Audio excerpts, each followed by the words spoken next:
Hi, welcome to class. My name is Laurel, I'm your cat lady composer, and I'll be your host for today's lesson. You've probably heard those terms before in music, but today I'll be talking about it specifically in the context of pitch, including the low tones, the mid tones, and the high tones. Whenever I teach a lot of beginners who have just started out, one of the most common questions I get is, what's the first thing I should learn if I'm starting from zero knowledge of music theory? And if they have never played an instrument, my answer to that question would usually go to the concept of pitch. If you've ever done painting before, you're probably aware of the concept of light and shadow. This is represented by the different areas of lightness and darkness. In paintings where a majority of the overall composition is dark, the lights or highlights in this case are going to stand out amongst the darker colors.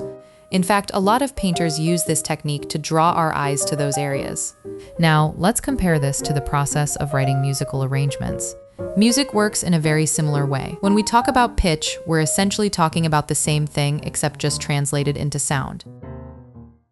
If you try to imagine what a piano sounds like, you're going to notice that the low pitches on the piano are going to carry that sense of darkness and weight to it. Whereas if I start playing notes in the higher register, those high pitches will make the instrument and the melody sound brighter. And well, just like in painting, the relationship between those two is what creates contrast. And you can kind of see how it's the same for music. Contrast is what makes musical arrangement feel interesting and alive. So if you imagine a piece of music that stays almost entirely in the low register, it's going to feel dense, heavy, almost oppressive in a way. But the moment a high note cuts through all that, our ears will suddenly perk up, and now our ears are fixated on those high notes. A piece that lives mostly in the high register would typically sound very bright and feel like it's hovering above the ground. But then when it suddenly drops, that shift is going to feel really dramatic, kind of like when the bass comes in. This is why if you study orchestration, low strings can sound very powerful simply because of the weight that the instrument gives.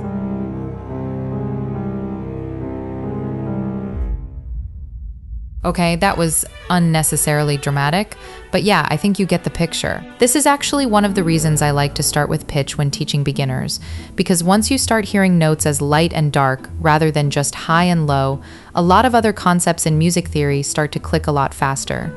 If you found this video useful, make sure to leave it a like.